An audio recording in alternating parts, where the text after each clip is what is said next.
Okay, I'm going to talk a little bit about some psychotic babble in my head. Unfortunately, it resonates with some truth. It's not even psychotic, I'm not in psychoses, thank goodness. John Woods the Woodsman, posting of course from the Heinrich von Woodsman account. I want to touch very briefly on how 12-step recovery groups, which are a multi-billion-dollar industry, monopolise the recovery field, how they've used social media and how they weaponise the shame to cast out people who don't toe the line. That's been my experience of the 12-step fellowship. Unless you're willing to be somewhat robotic with your language and paraphrase exactly what they say, you'll really struggle. You'll be confronted continuously, screamed at, stolen off, physically assaulted, slandered, accused of things you haven't done, and it'll be on a massive scale. It'll be on a huge scale. These large communities, and then there comes the gaslighting. You've got to remember there's lots of older people in these AA fellowships, so they know all the garbage fucking tricks. So while they'll turn you into one of their objects of derision with the constant backbiting and gossip, and these days what they'll do is they'll sneak through your social media and invade your WhatsApp space and everything to check who you're speaking to, so that you're then obliged, if you've relapsed, to go once again and in front of a group once again share your most intimate and degrading details about your life when it didn't work all the other times that you tried it. But they weaponise the shame in a way that it backs you into a corner. And the reason they do this is simple. It's for money. Now the 12-step groups is nothing special. Really, they're not. It's a basic setup, meant derived from AA, with a lot of born-again Christian fucking nonsense thrown in there, because it stems from 1930s Bible Belt America. And of course, if these books were so great, they'd be bestsellers outside the fellowship, wouldn't they? You know, people are talking about outside the fellowship, but we don't. Everyone only talks about inside the fellowship because they're shite, really. But you're obliged to read the literature or literatures day after day after day, and formulate links between your behaviour and what these what these predecessors set out for us. Because before 12-step groups were invented, apparently addicts had no way of stopping. That's not really true, is it? That's not really true. It's just what I noticed was sort of people, now this is a generalisation, sort of people who had most difficulty in those places will be the people who had, for whatever reason, the most difficulty functioning in society. And you can take that out all you want, or the inability to make a decent living, like myself. Now, yeah, ultimately it's not got anything to do with them. It is me. It's all me. You can look at it from that perspective. But now put yourself in the place of somebody whose nerves are shot to shit, who's bordering on psychosis and having frequent psychotic episodes. And you're putting yourself in a place where you're being lied about on a mass scale. Hundreds of people. Every day you become one of the people who they won't add on their Facebook groups, who they won't follow their YouTube videos. So and then they'll have a good excuse, you know, because I have fucked up on social media big time. But, you know, I'm sure some of them have too. But it gets very quickly, you know, certain people who've got certain who say the right things, they get their content very quickly swept under the rug.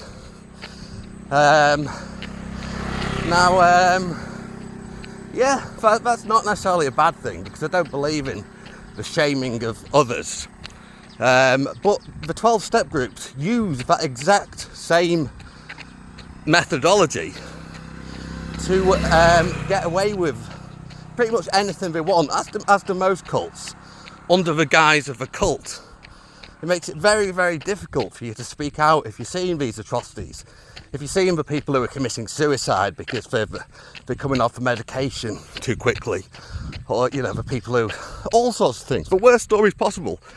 And then there's a complete double standard towards the language, you know. You can't say that, but he and him can say that. And it's just, there's no consistency whatsoever in most. Some groups are better than others.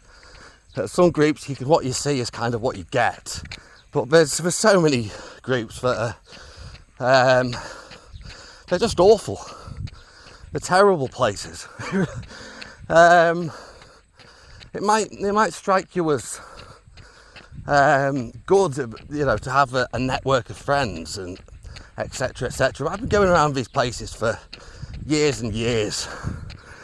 Once again, not face to face. I haven't been to face to face 12-step groups for about 4 years, and the last few years were fucking hideous.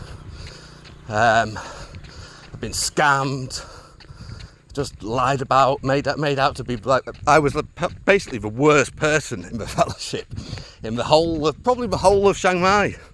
By the way, I was being barred from meetings, and there were people who would repeatedly assault people in the meetings. Police charges were never pressed, and because, you know, by and large the groups were too gutless to confront these people, they're allowed to stay in the fellowship and behave exactly the same. Because you know, whatever. So, if you don't and celebrate their beloved cultural roots, if you don't, it's very similar to fascism, the beginning of NA and AA. If you look at the historical time period, for example, you know, LGBTQ meetings are all part of the course now, but you're not going to get a whites only meeting anywhere, are you? You know, so there's massive double standards, and the shame stuff is just crippling. They don't give you, I mean, you don't have a laugh in there. Well, I certainly didn't. You really don't. You might be able to kick up short-term bonds with perhaps a mentor or a sponsor, but then that person will probably violate you one way or another. He'll steal your money if you have any to steal, by means of exposing you to some kind of a rehab or something. In my case, it was a scam rehab. I stand by that. It was a scam rehab. I was treated awfully. But of course, he got away with it. And his last words were, "What are you going to do, John? You're in Thailand." Very true. This is about 6 years ago now. I'd not been thinking about this at all. I'd not been at the forefront of my mind until a 12-step bacon from the online fucking recovery community. I've done abysmal things. I have. Don't get me wrong, but there was kind of there was a level I didn't cross. They were never young. I've never.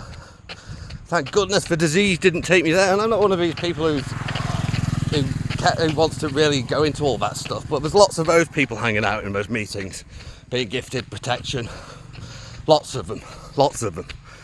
MAPs, minor attracted persons.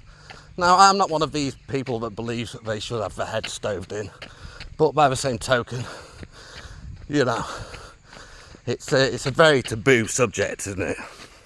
Really. But yeah, I'll just put this one out there, because it ruined about 3 days. It really triggered a whole load. I just remembered how awful those fucking meetings used to be. It's like every day you're going into this terribly toxic place with these lunatics, and even if you're ready to let it go and start fresh, they're not. So it doesn't matter. It's their life. their life revolves around the goings on in the fellowship. So when you become involved in it, it's okay if you can distance yourself from it somewhat and look from the sidelines. But if you've become emotionally involved in it and lost out to it and been on the worst side of it, like I was, I had to go down the third world asylum route. I was lucky, but there we go. Just had to get it out there, is what it is.